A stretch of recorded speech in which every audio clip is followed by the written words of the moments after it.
Yours looks bummy to me. Yours. Now mine looks fine. Oh, really? Now. Yeah, now you look better. All right, you're laggy on mine. I don't know why.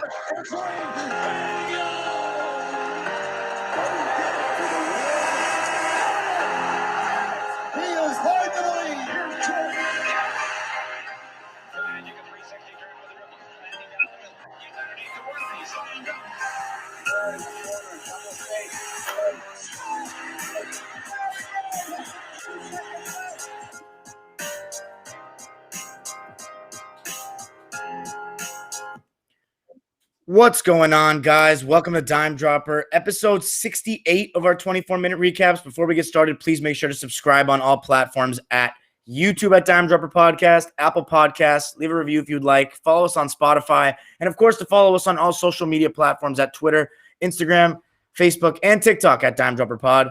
So for tonight's episode, we have our first ever live guest on the show. Tell me if I don't know if we're on the to be TBD on the podcast edition, but as far as the YouTube video, let me know if everything's coming in clear, the sound, the video. Subscribers, let us know. I got host of Locked On Badgers, returning guest, first time returning on the show after his, was it the bubble playoff preview he was on? Yeah, we talked about bubble playoffs.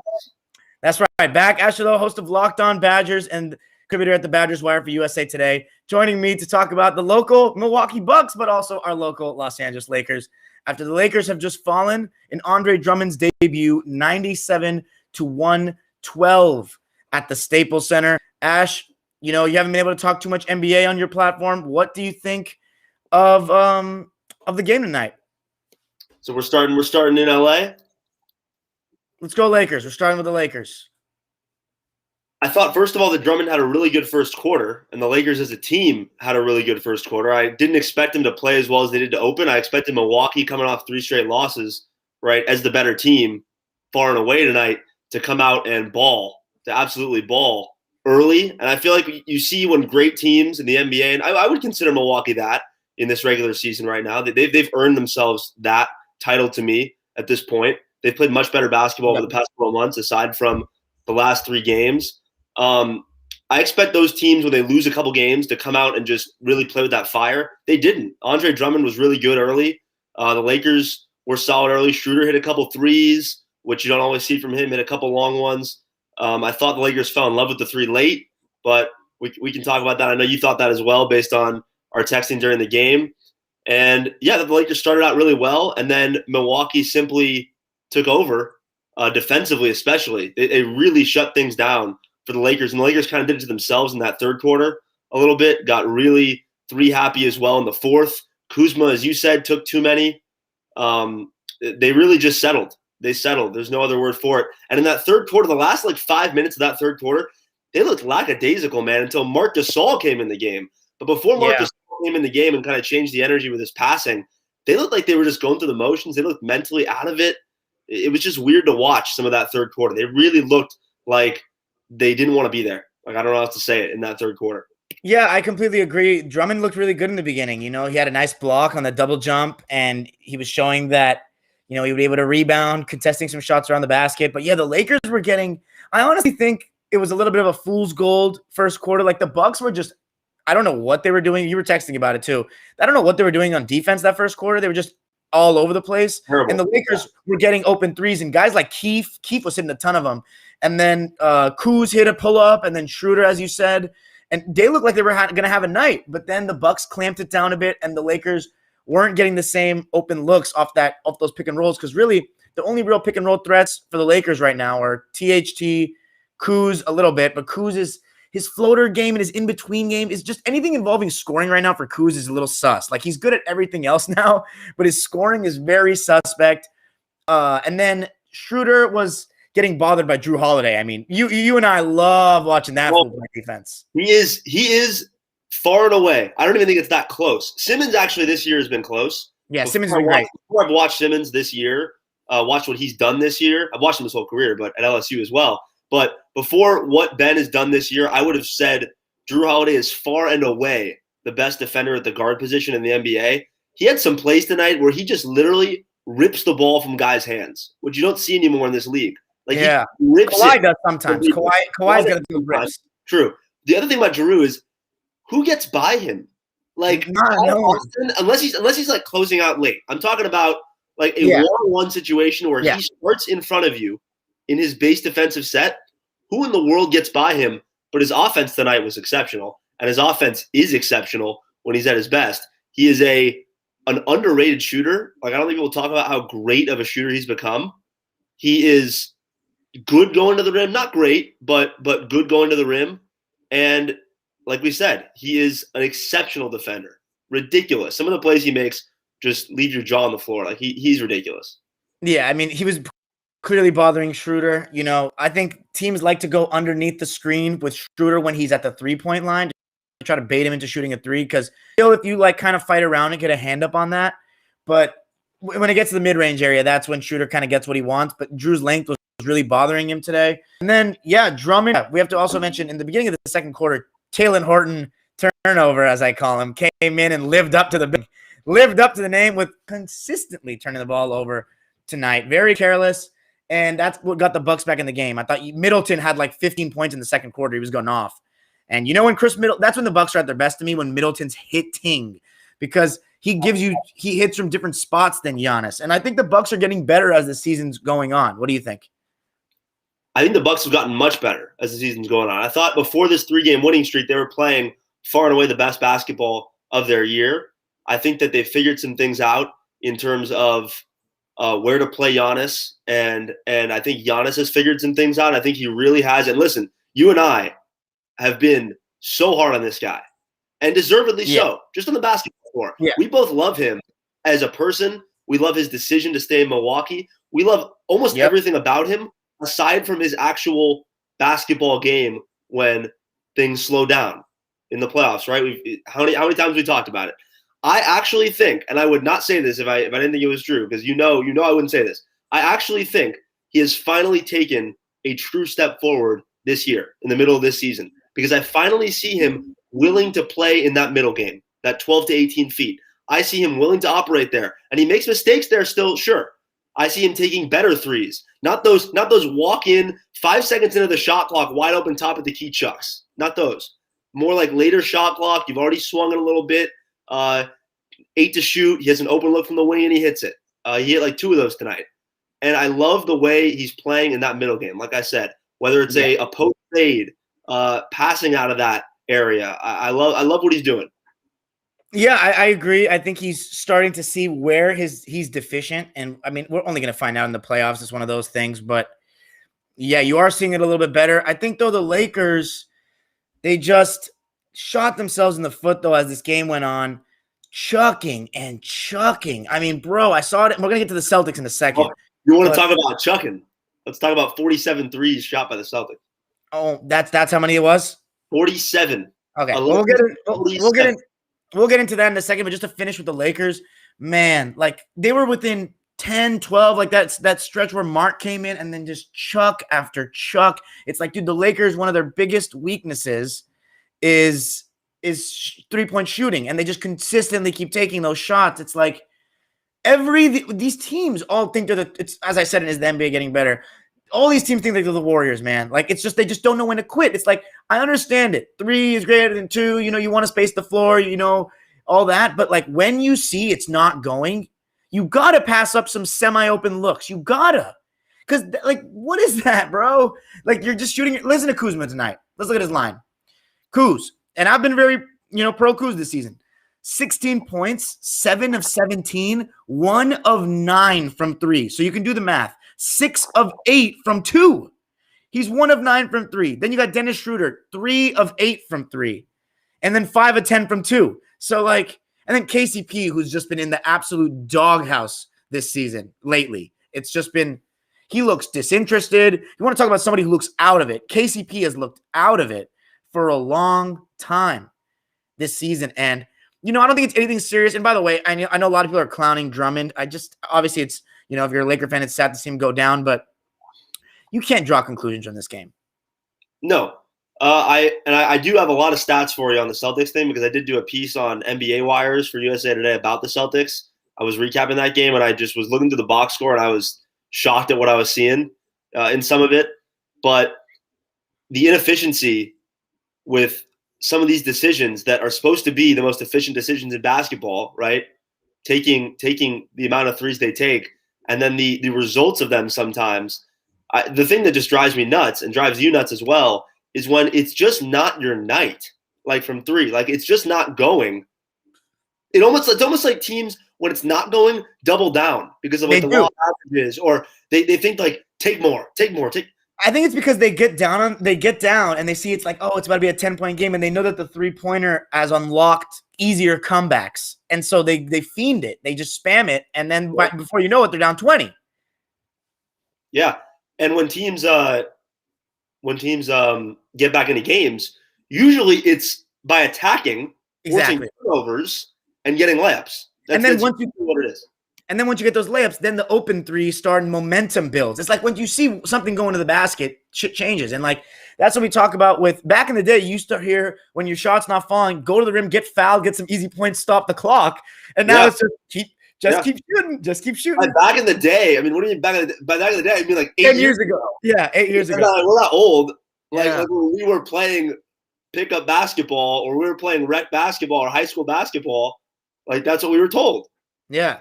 And it's not ancient. But yeah, so let me just read before we go to the Celtics. Let's just read. Laker fans, I wouldn't look too far into anything tonight. You played a good team. You beat them in Milwaukee when healthy. Andre Drummond in his debut in only 14 minutes, he had 4 points, 2 of 6 from the field, only 1 rebound. I remember seeing it in my head.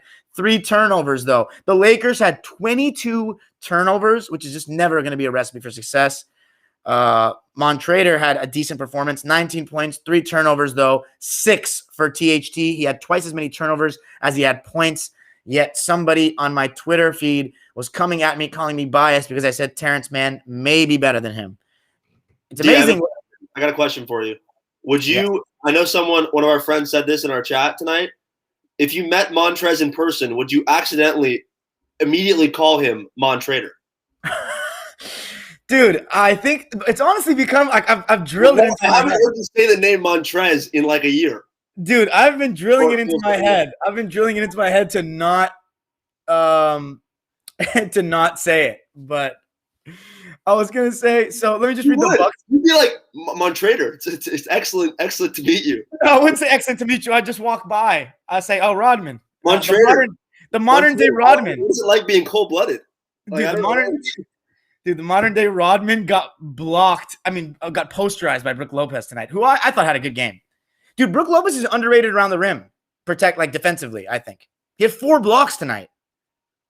Yeah, you're gonna get. I know what your next poster is gonna be, D. I'm gonna come to your room in a month. I'm gonna come to your room and I'm gonna just see that Brook Lopez poster up there, dunking on Montrader. Oh man, dude, I'm not getting no Bucks poster, but that would be hilarious. Imagine if we had in the playoffs though, like. Dude, my dream, though, would be like Terrence Mann dunking on Montrader. That would be great, man. Anyway, let's go to the Bucks stat line tonight. Giannis, 25 points, 10 rebounds, 4 assists, and 3 blocks. 9 turnovers, though, nearly had a triple-double. You got to chill with those. But 8 of 10 from the foul line. So you like to see that if you're a Bucks fan. And the second quarter was the one that turned the tide of the game, 33-19 in favor of Milwaukee. Drew Holiday, though, is my player of the game personally. 28 points, 8 boards, 6 assists, and 4 steals. 11 of 16 from the field, 3 of 5 from 3. That's as efficient as it gets. And then you got Middleton chipping in with 17 points on 8 of 18. So the Bucks move on to 30-17, Lakers to 30-18. Any last words on that one before we move on to Boston? I mean, I think Mark Jackson actually, and I haven't agreed with much he said this year, but he said it right at the end of the broadcast, just get healthy. That's all that really matters. Just get healthy and focus on that. You're talking about the Lakers? Lakers, of course. And Giannis, I think is finally taking a step. Those would be my 2 takeaways, just in general, for those 2 teams right now going forward. Dude, I really think I know this may be a stretch because of the Nets' firepower, but like I think that this year, I think the Bucks have a better chance to get to the finals than they've ever had because. Like, at the end of the day, you can switch everything on you. In today's league, you cannot stop him with 1 defender. You need to throw 2 at him. So the Bucks can still generate good looks at the end of the game. Like, as long as Giannis just makes the right decision when he's driving into that wall. Do you know what I mean? Yeah, I actually might agree that this could be the Bucks' best chance. I think that we saw the writing on the wall for them against Miami before that series even was scheduled to happen. Like we knew how dangerous of a matchup that was. We were talking about that before the playoffs. How bad of a matchup that was. I still think it'd be a bad matchup for them if it happens again. But Miami's tough. But the best two teams in the East, being Philly and Brooklyn, aside from Milwaukee, I like a lot about Milwaukee's chances in either of those series. I really do. Yeah, I do too. And you know, one thing, I'm not saying that, obviously I'm not making any predictions right now, but talk about Drew Holiday, you know, being able to guard a Harden or a Kyrie. There's nobody better for that type of task than Drew Holiday. So, you know, Chris Middleton's no slouch. DiVincenzo's no slouch either. And, you know, they've been together for a little while now. So, you know, maybe. It really all depends on how healthy the Nets get by then. To me, they're missing one thing, and it's a really important thing come the playoffs. They're missing a consistent bench scorer. Not a good player off the bench, but a really good scorer off the bench. A guy that can cook, a Clarkson, right? A Lou in his heyday. Or Lou Williams even. Yeah, a Lou in his heyday. Like, what if Lou like honestly, I would hope Lou retires and then I try to somehow finagle Lou from Atlanta. Like that would be an amazing ad. Someone like that off the bench. I think they have my guy Sam Merrill, who he's not there yet, but he could be that one day. He won't be that this year. Rookie out of Utah State, who I loved in college. But yeah, they need that scoring off the bench. I don't know who's going to bring it, but someone will have to. Okay, so I agree with you. Let's talk about the Celtics, who, again, we've seen this story so many times. It's become predictable to the point where my Celtics friends can predict what's going to happen. They, you know, start out with very little intensity. They start missing shots. They get discouraged. Teams get threes on them on demand. And here's the thing about Dallas. Luka, pick and roll, pick and pop. You're going to get a good shot. It's basically guaranteed unless you have good switching personnel. Celtics, not really. They don't really have that. Rob Williams was out tonight with an illness, so that thrust Mo Wagner into the spotlight. And the Mavs had a stretch where they just were not missing anything from deep.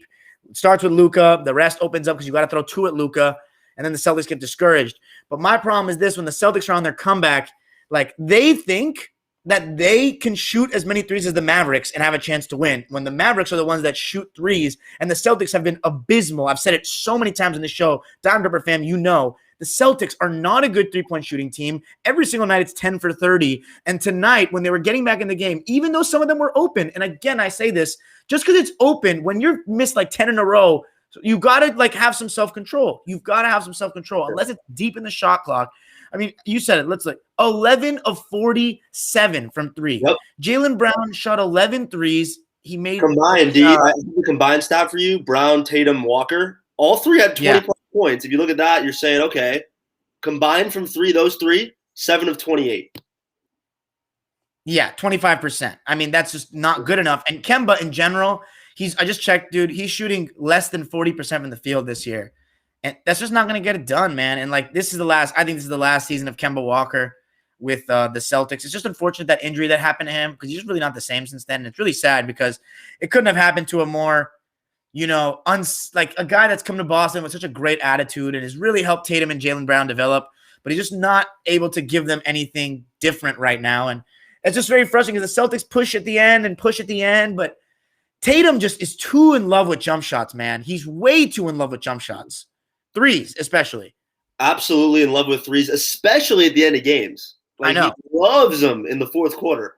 The Celtics as a team love them in the fourth quarter. I feel like they only shoot threes in the fourth quarter when it gets down to it. But you know what pissed me off the most about them taking 47 tonight? 47. Listen to yourself. 47. Yeah. Okay, that should piss me off in general. But here's what pissed me off the most about it, okay? 1 of 8 from Tatum, by the way. Yeah. Think about Dallas. What does Dallas not have any of?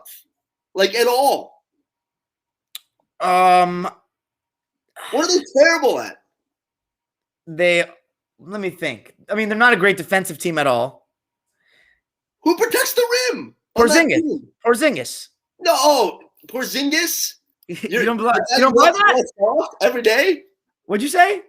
The guy you love to call one of the softest Charmin guys in the league every day? Offensively, but defensively, he's got good length and athleticism. Okay, off the bench, they have nobody. They don't play Boban. Nobody. No, besides Porzingis, they got nothing. Nothing. Maxi Kleba has sneaky hops, but he's not intimidating. No one's scared of him. He's too little. Yeah. Maxi Kleba, very good player. Not in that.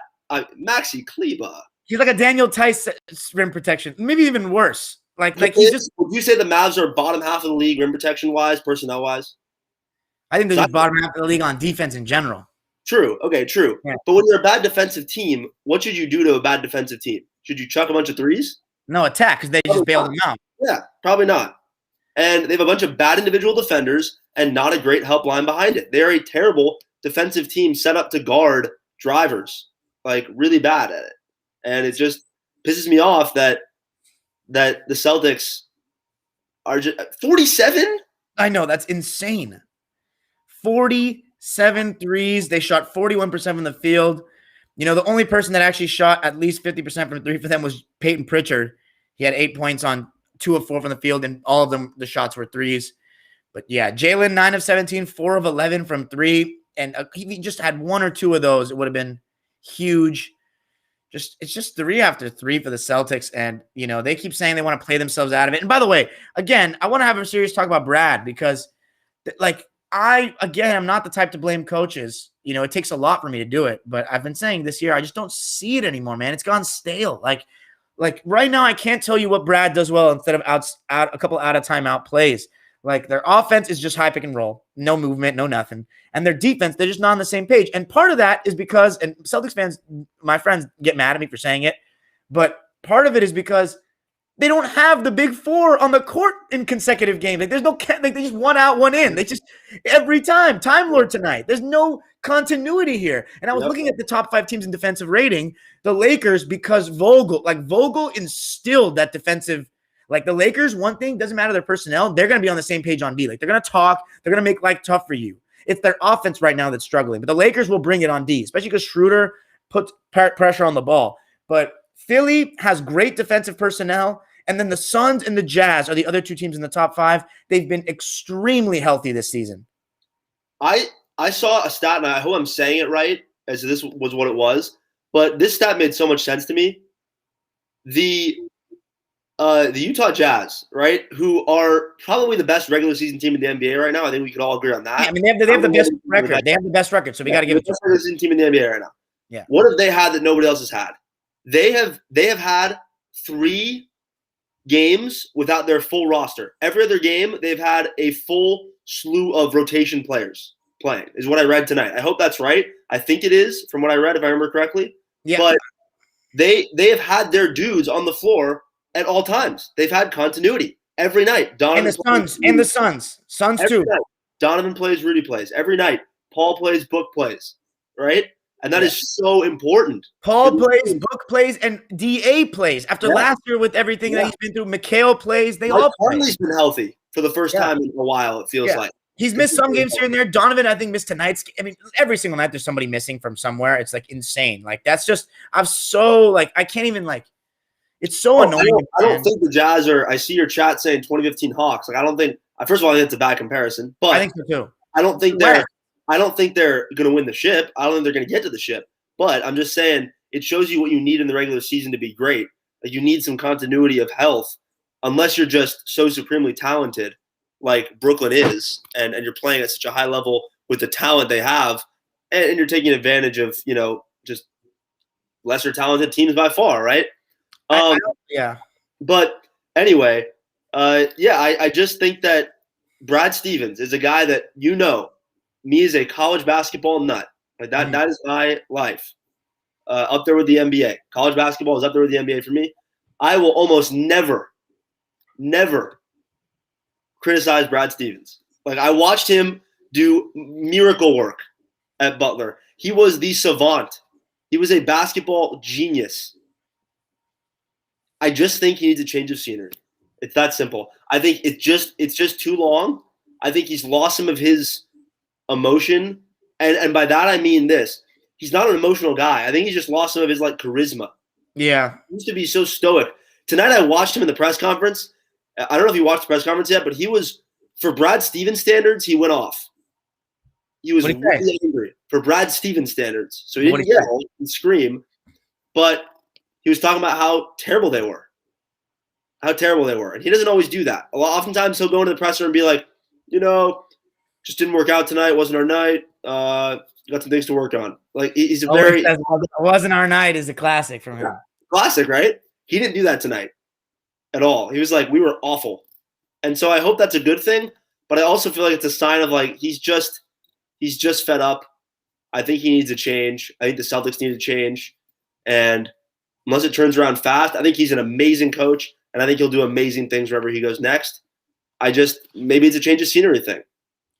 Yeah, I agree. I want to end it off before we go to the live chat. We can, go to the live chat in a second. I was going to say, what do you think of the Final Four? So obviously, UCLA's in it.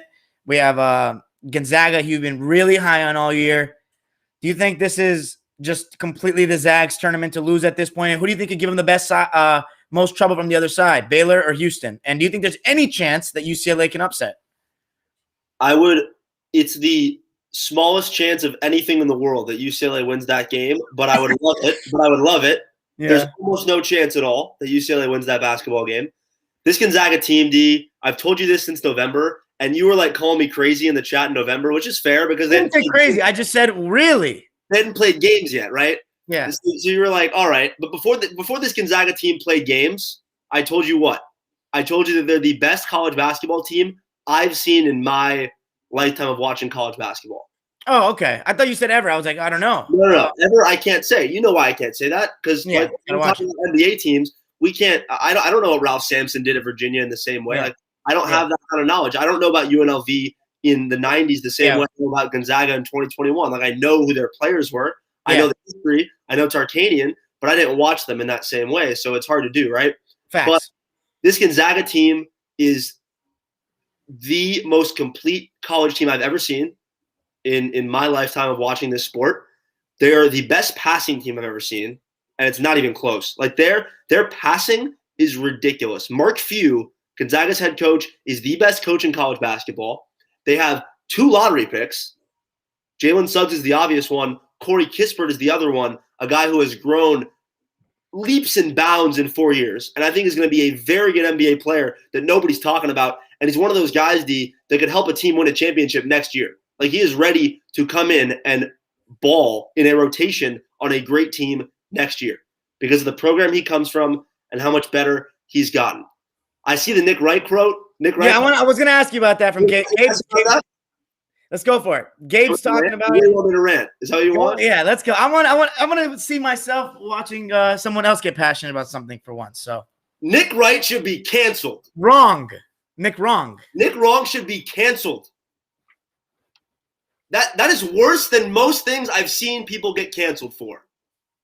In terms of like one line or like one word they say. So let me just clarify for the subscribers. So Nick Wrong, one of our least favorite people here at Dime Dropper, said today something about he was talking about one of his own experiences about in Kansas City. Most people that say they love college basketball and hate the NBA are almost always racist. That's what he said, right? Did I miss anything about it? That's something about what he said. First of all, I was just confused reading it. I have absolutely no idea what he was trying to say beyond being extremely offensive to like 90% of the country. To like anybody that lives like not in LA or New York, I guess. Is that what he's trying to say? Like these markets, the markets that don't have NBA basketball are the markets that are usually the people that like college basketball more. You're Wichita, Kansas, right? Mm-hmm. The state of Kansas in general, right? These small markets. I think he's just being offensive to, I think he's being like West Coast elite guy, which we're from LA. Like you and I both. Doesn't mean we're better than 99% of the country because we're from Los Angeles. That's kind of the vibe I got, is that he is being West Coast elite guy going off. But to get me really mad, he's calling us for liking a product where people try every night, where people actually play defense every night, where people play for not the name on the back, but the name on the front every night, where people coach their ass off every night, where players dive on the floor, go nuts, get bloody every night for the name on the front for their university. And he's calling us racist for thinking that's better than James Harden sweeping through, grabbing your arm, and getting 15 foul calls a game because he grabs your off arm and chucks up a three and gets 3 free throws. Or Trae Young waiting for you to bump him from behind so he can act like he's been hit by a Mack truck and put his arms up in the air and get 15 free throws a game. So I'm sorry, Nick. I'm not a racist for thinking that basketball is more enjoyable for me. They're not better players. They're not more skilled. No. But that is more enjoyable for me than the 2020 to 2021 NBA product that I'm watching. It has nothing to do with race. It's cancelable. It's offensive to what I think he's targeting is like these smaller, small town communities that live off college basketball, the states of Kentucky, state of Kansas, right? These places where, yeah, there's a lot of race problems, but it has nothing to do with liking college basketball. Like those aren't related at all. And it's the same media BS that gets us to talk about it, right? Like, that's the problem. Is like, I want to talk about it now, and that's like part of the problem. It's so hard to get out of because the BS I see is the stuff we have to respond to, right? But that gets them the clicks, and that gets them. It's so hard. I mean, this dude is making in the millions, bro. He's making in the millions. And this is an industry that you and I are both just starting in and both want to be successful in, right? And that kind of stuff doesn't make me want to be successful in this industry because that's what I see as the biggest example of success on my television right now. And it is a not just Nick Wright problem at all. And it doesn't even start with him. It's just the Foxes, the ESPNs that need clicks so bad and make money off the clicks for the craziest things they say, as we all know, where they'll go to a point to call people racist for not wanting to watch foul baiting superstars cry out calls. Yeah, and somebody was arguing about it with me today. One of my friends saying that, and you know me, I don't watch nearly as much college basketball as you. Trying to tell me that that the heart like I was saying that the players in the college basketball have heart and play hard every night, and they were saying that that's not true. I was like, bro, it is true. I mean, we can't. There's no defense when I watch college basketball, and obviously we talk about with older basketball, you get reminded of what it looks like to fight through a screen again. And I think it's like with the NBA and defense, and we saw it in Is the NBA Getting Better Part 3, with the players spoke out on it. Kyrie, Derrick Rose, Draymond Green, and I forget the other one, Kobe. Kobe was one, but it wasn't about defense. It was something else. But talking about how it's not the emphasis and how players don't play defense and all that stuff. And, it's just, yeah, it's terrible. It's terrible. But I'm saying it's also just if you can't notice that the players in the NBA don't try very hard on defense, we know it's harder to guard. We know the rules are tough, but a lot of it's just effort. I mean, Kyrie said it himself. He said it best. But saying, one thing with the NBA defense, it's like when you just are watching shit all the time, then shit just becomes normal. You forget it's shit until you go back and watch before it was shit. So that's how I feel about the defense in the league. But I agree with you, man. I think obviously we know Nick wrong, what he's about, what all these people are about. Like I said, he's not the problem. You know what I mean? Like, it goes beyond him. It's just the system we built, man. It's the system we built, and it's something that we have to try to get out of because it is an epidemic right now. I think that's a bad word to use. It's just a major problem right now in America that we have in media in general, but obviously our focus is sports media, and in sports media where you just have to run off clicks. And I've seen it in my own career starting out where I have to do things for clicks. I don't fake takes for clicks. I would never do that, right? But I have to put out certain amounts of articles for clicks, or this type of article for click, not lie or BS, but just this news article that I know is going to get a bunch of clicks. You know what I mean? It's just a tough world when we're only interested in clicks and not facts and truth when it comes to sports. And it goes far beyond sports, like I said. Yeah, so we're gonna go to the live chat now. Thanks for joining us for the Spotify and Apple Podcast version. We went a little longer just because we have a guest tonight. 35 minutes. Let me know what you think. Let me know if the audio comes out great. Peace. All right, guys. Now we're with the live chat, people. I was gonna say, and then we had Skip and Shannon talking about Skip was talking about college ball, and then there was another one where he was talking about Jeannie Buss's picture with Drummond, and then the one next to him with Jerry Buss and Kareem. And it's like, you really think Jeannie Buss is, instead of not the obvious, which is following in her father's footsteps, comparing Andre Drummond to Kareem Abdul-Jabbar? Like, you think Jeannie Buss is really making that comparison? Do you think Jeannie Buss is stupid? Like, man, oh man. Like, it's like Jeannie's a genius and a legend. Yeah. Yeah. Yeah, Skip insulting Jalen Suggs. Yeah, that was, if you guys haven't watched that clip, that was worse, like basketball-wise, than Nick Wright's was. Nick Wright's was just offensive and ridiculous.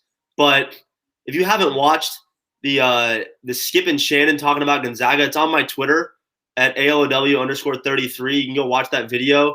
It is the worst minute I've ever seen on sports television. It's not even like, you know how they exaggerate takes, D? Like, yeah, sure, you'll take a take, and what they'll do on a TV debate show is they'll make it as crazy as it can be. Oh, Luka's the next bird. Yeah.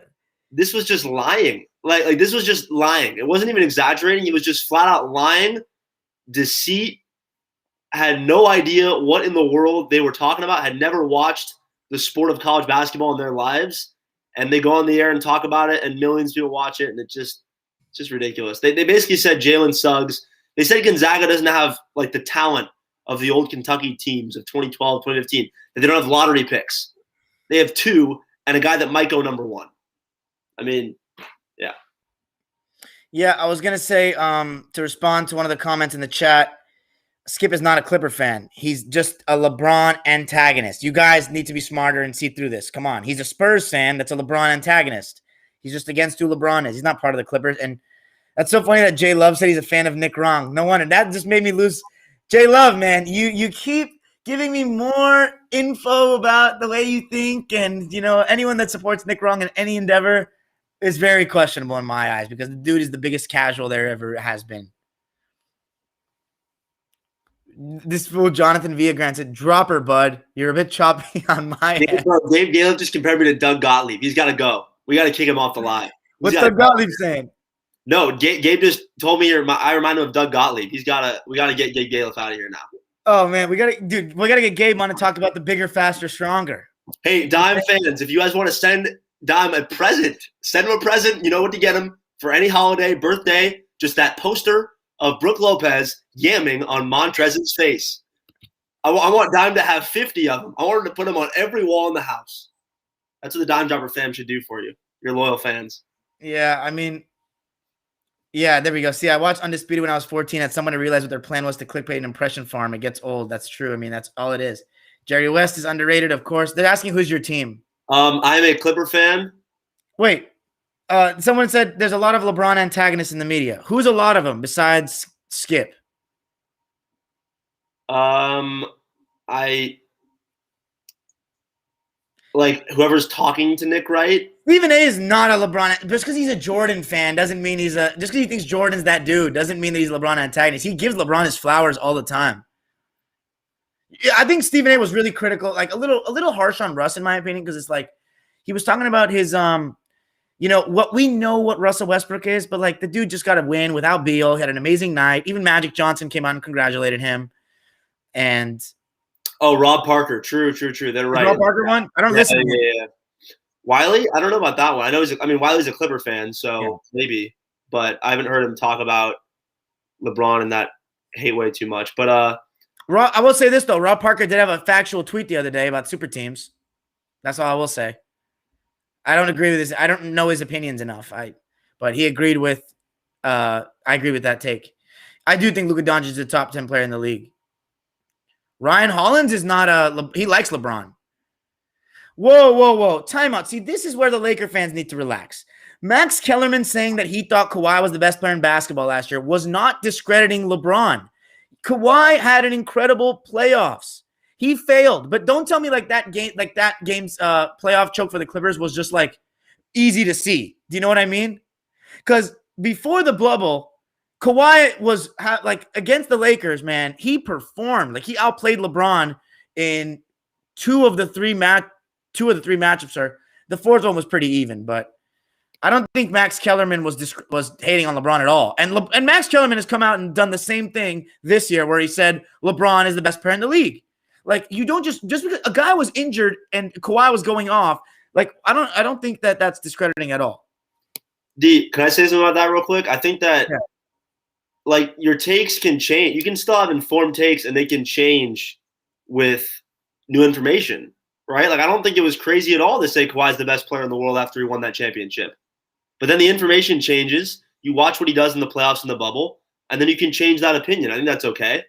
Nothing wrong with that. There were times I called Kawhi the best player in the world last year before that happened. I thought based on the history of what we've seen from him, that he would show up in Game 7. You know, I told you that. I was like, this Clipper team, I know they're the Clippers, D. I know the history. But we got Kawhi Leonard on the floor. Mm-hmm. I think we're going to be fine.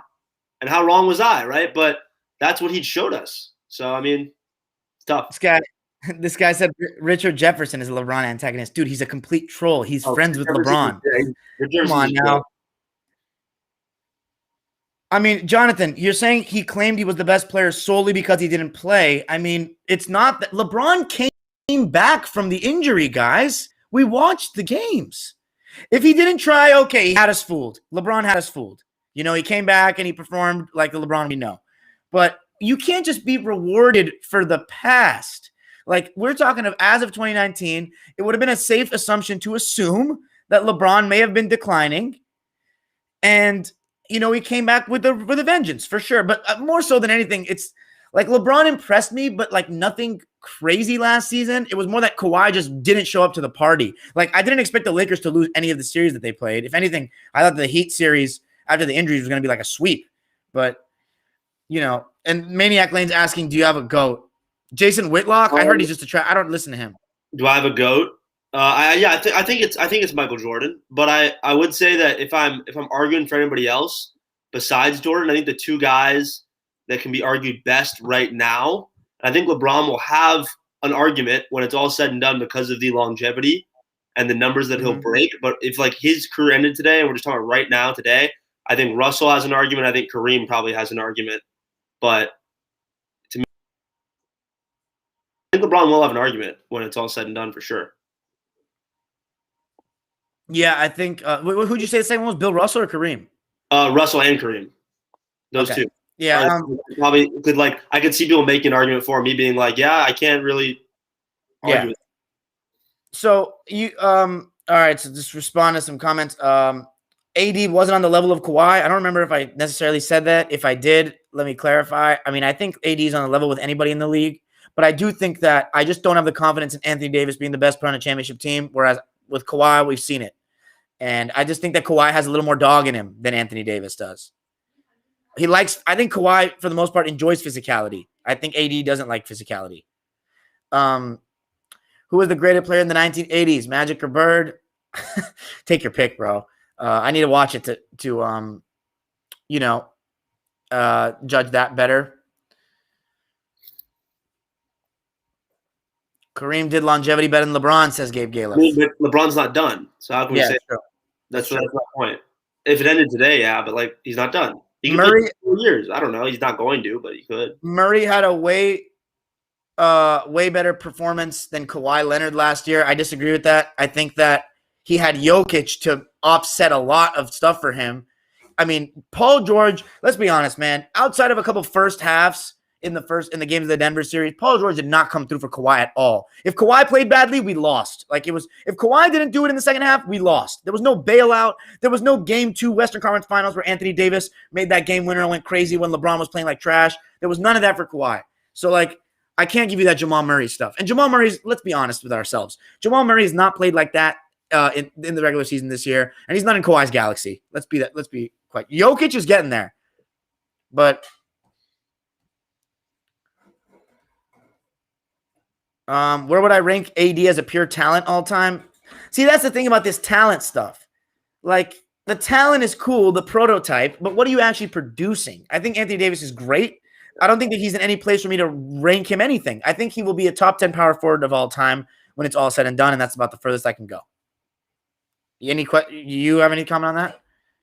On AD?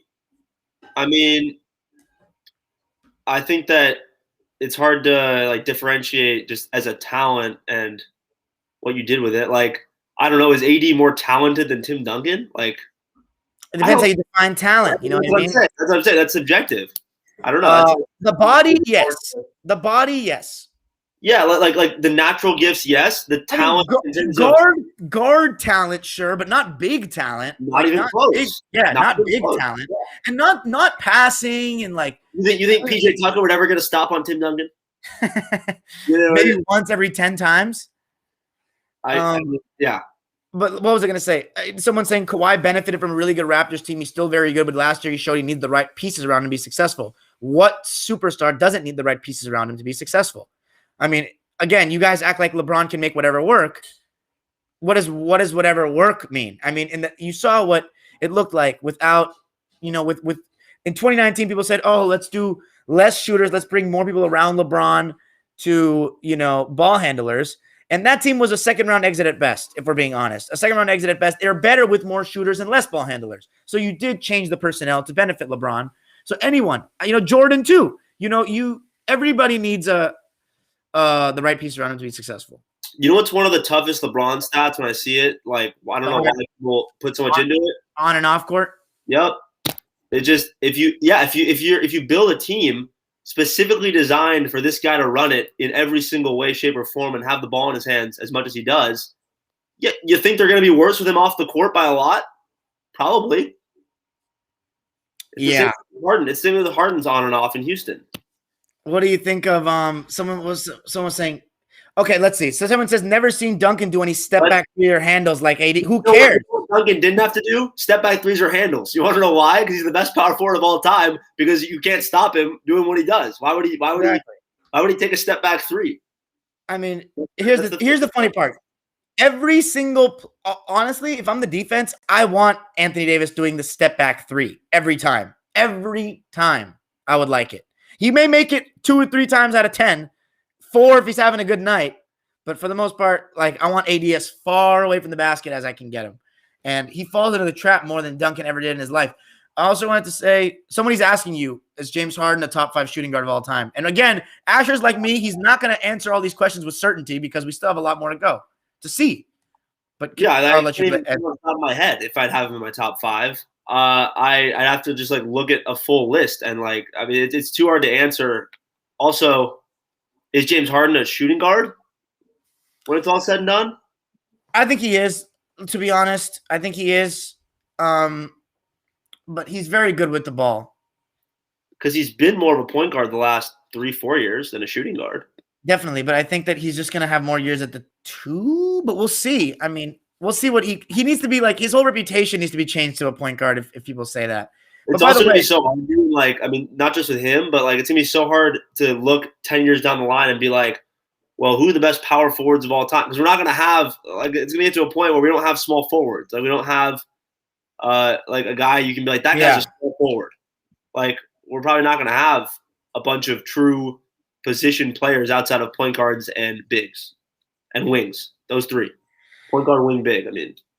Yep. Also, I was going to say, guys, yeah, Tim Duncan is definitely top 10. Gen Z bots underrate him. Yeah, Maniac Lane is right in the chat. Duncan is, if you're, dude, come on. Let's see. Are you top 5? I wish Tim Duncan played in the Twitter era, man. What? I wish Tim Duncan played in the Twitter era. I mean, technically he did for a little bit. Sort of, but his prime, because imagine like Bleacher Report, Tim Duncan bank, like it wouldn't happen, and then Twitter would just start disrespecting him because Bleacher Report doesn't post his highlights, and Michael George says, "I'll take shooting all day. We won because of that." Okay, for sure. I mean, it was also the bubble, for one, and I don't think his shooting is the same as that. I think he got pretty hot. And secondly, I think that you guys did a lot better when you got him towards the rim, dunking and dominating. And okay, you can have AD keep shooting, and we'll see what happens. I guarantee you this day of reckoning will come. AD is, I mean, we've seen it this season. So you want to go back to the bubble, but what about this season that we've seen? AD, when he shoots less threes, dominates more. Is James Harden a top 5 player in the NBA today? Here's the thing. I honestly have to say yes right now because Durant's not playing enough for me to give him that. Yeah. I think KD's better than him, but like James is kind of carrying that team right now. You know what I think about KD, so you didn't hear me say that. I think he's I love KD as much as anyone as a player. Like forget the other stuff. Just as a basketball player, I think he's the best player in the world when he's playing. And better than LeBron still? Really still better than LeBron, man? I do. When he's playing healthy and consistently, I do. But does he have that confidence that LeBron has right now at this stage? Do you trust him? Well, I mean, we'll find out, won't we?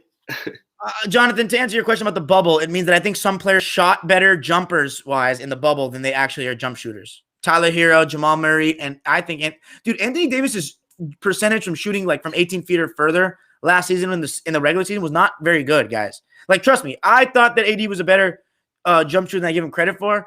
I think he's a great jump shooter from 10 to 15, but once it gets to 18 to the 3, I'm living with that. Like, I want him shooting those. But once 10 to 15 feet, he's money. Like, he's money for sure.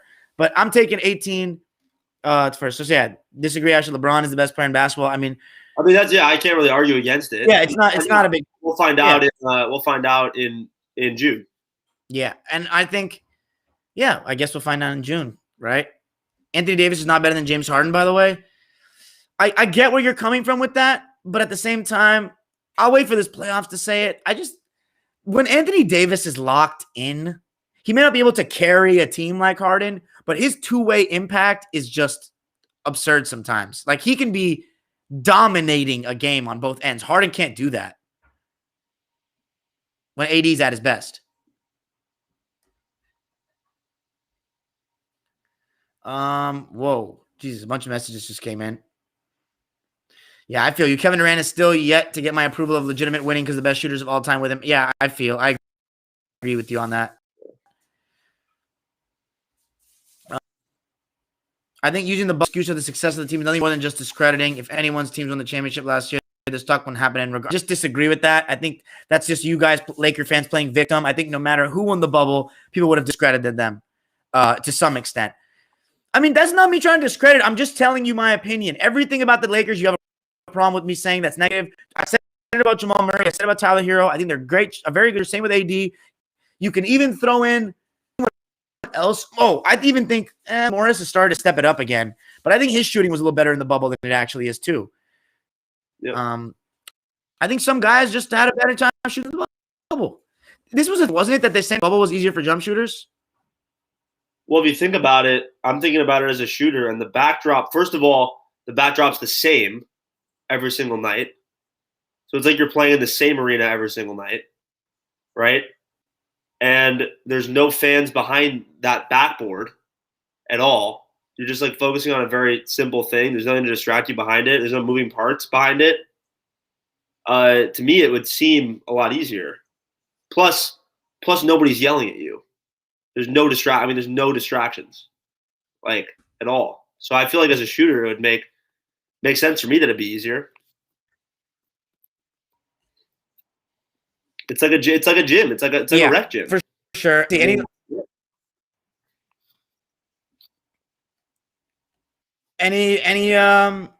last topics? We got anything else? I can't think of much. What did you, by the way, what did you tweeting historical inaccuracies about LeBron, the first person to get his? So again, remember when I told you guys that the media tries to? Oh, Michael George. Want to tell you why PG struggled? Because he's mentally weak. There's not much to figure out there. He's a little mentally weak. That's what it is. Yeah, I would have no problem, by the way, with that guy tweeting that. I would have no problem with the guy tweeting that if he did this. If he simply deleted the tweet and said, "I'm sorry, I made a mistake," because I think he genuinely probably made a mistake. But I don't think he saw Wilt played for three.